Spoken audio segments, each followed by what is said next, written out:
Hello दोस्तों, नमस्कार। कैसे हैं आप सब लोग। मैं अमित स्वागत करता हूं एक बार फिर से आपके अपने प्लेटफॉर्म अड्डा 247 पर। तो दोस्तों, आज मैं लेकर आया हूं आपके लिए एक सर्कल का ऐसा कॉन्सेप्ट जो कि बहुत ज़्यादा बार रिपीट किया जाता है। जब भी आपके पास ज्योमेट्री के क्वेश्चंस आते हैं तो ये मोस्ट रिपीटेड क्वेश्चंस में से एक है। और इसी प्रकार हम लोग छोटे छोटे कॉन्सेप्ट्स के द्वारा आप लोगों का जो पूरा क्वांट सेक्शन है वो तैयार करने की कोशिश कर रहे हैं। तो आप लोग इन डेली वीडियोस को जरूर देखें और अपने दोस्तों तक शेयर जरूर करें। आइएगा, स्टार्ट करते हैं आज का कॉन्सेप्ट। तो आपके सामने एक सर्कल आपको दिखाई दे रहा होगा। एक्चुअल में इस सर्कल के अंदर जो है आपको क्या एक ऐसी प्रॉपर्टी है जो कि बार बार पूछी जाती है। बच्चे, कभी भी अगर ऐसा हो कि आपके पास में एक अगर आप लोगों को सर्कल बना के दे दिया गया हो और इस सर्कल के चारों तरफ टच करता हुआ एक क्वाड्रिलेटरल बनाया गया हो, तो इस क्वाड्रिलेटरल का नाम हमने रखा ए बी सी डी। आपको एक कॉन्सेप्ट या एक रिजल्ट आपको इसके लिए ध्यान रखना होता है। वो रिजल्ट क्या होता है बच्चे? वो रिजल्ट ये होता है कि इसका जो ए बी है और इसके सामने वाला जो सी डी है, इन दोनों की लेंथ का जो सम होता है, इन दोनों की भुजाओं का जो योग होता है, वो आप लोगों का इन दोनों भुजाओं के यानी कि ए डी और बी सी के सम के बराबर होता है, जोड़ के बराबर होता है। कैसे? मतलब कि जैसे मैंने आपको कहा कि ये है सपोज 4 और ये है 5, ठीक है, ये है 6 और ये कितना हो जाएगा। ऐसा क्वेश्चन आपके सामने आ जाएगा कि एक सर्कल जो है इंस्क्राइब्ड है एक क्वाड्रिलेटरल के अंदर, या एक इसके बाहर एक ऐसा ये बनाया गया है, ठीक है। तो कुछ भी आपको बोल सकता है, मतलब एक इसके अंदर ये है या उसके बाहर वो है, दोनों चीजों में से एक भी आपको बोल सकता है। तो 5 और 4 का जो सम है वो कितना हो गया? 9। तो आपको इन दोनों का सम भी 9 बनाना है। तो 6 में हम कितना ऐड करें कि ये 9 हो जाए, यानी कि आप इसको कह सकते हो 3। अब सर ऐसा होता क्यों है, इसका कारण क्या है, इसका लॉजिक क्या है, वो मैं आपको बता देता हूं। आपको एक चीज तो पता होगा कि अगर हम किसी सर्कल के अंदर किसी भी बाहर एक पॉइंट से अगर इसके टेंजेंट्स बनाएं, स्पर्श रेखा बनाएं, तो ये दोनों स्पर्श रेखाओं की लंबाई क्या होती है? बराबर होती है। जैसे यहां इस पॉइंट P से ए और बी पर टेंजेंट बनाई है, तो बच्चे पी ए और पी बी दोनों क्या हो जाते हैं? बराबर। ये तो आपको पता होगा टेंजेंट के बारे में। तो यहां पे भी सेम कॉन्सेप्ट लागू हुआ। जैसे ये एक पॉइंट है, इस पॉइंट से यहां तक स्पर्श रेखा है, टेंजेंट है, यहां पे भी टेंजेंट है। अगर यहां से यहां की लंबाई इतनी है तो यहां से यहां की लंबाई भी इतनी होगी। अगर यहां से यहां की लंबाई इतनी है तो यहां से यहां की लंबाई भी इतनी होगी। वही बात, यहां से यहां अगर इतना है तो यहां से यहां भी इतना होगा।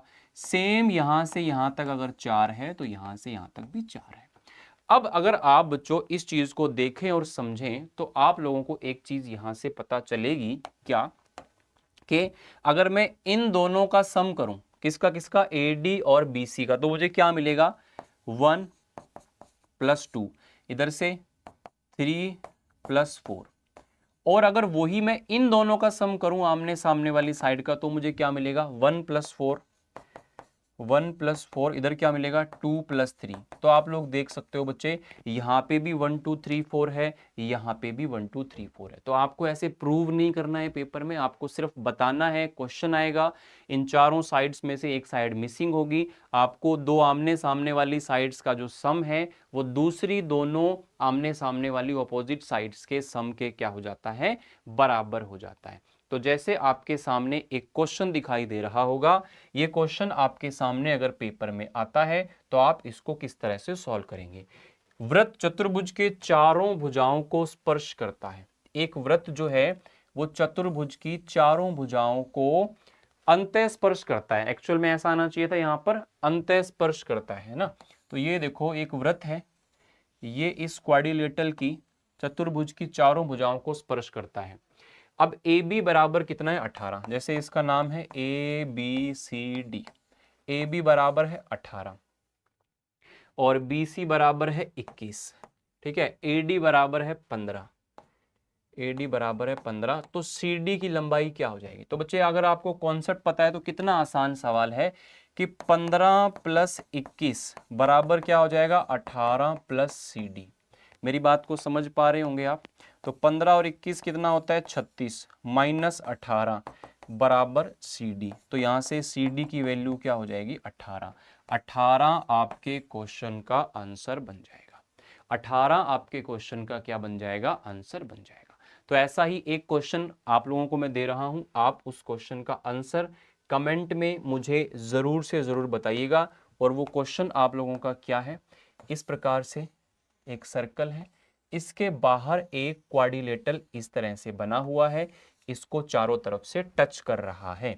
तो बच्चे आप लोग मुझे एक चीज बताइए, अगर यहां पर ये है 7.6 और यह है आपका 6.3, यह है आप लोगों का 8.1, तो ये वाली जो साइड है ये कितनी हो जाएगी। अगर आप लोगों को ये कॉन्सेप्ट समझ में आया हो तो इस क्वेश्चन का आंसर जरूर कमेंट कीजिए। इन छोटी छोटी वीडियोस के द्वारा भी आप अपने पूरे के पूरे क्वांट सेक्शन को तैयार कर सकते हैं। बड़े रहिए हमारे साथ में, और चैनल को सब्सक्राइब नहीं किया है तो do subscribe channel and share the video. Thank you so much.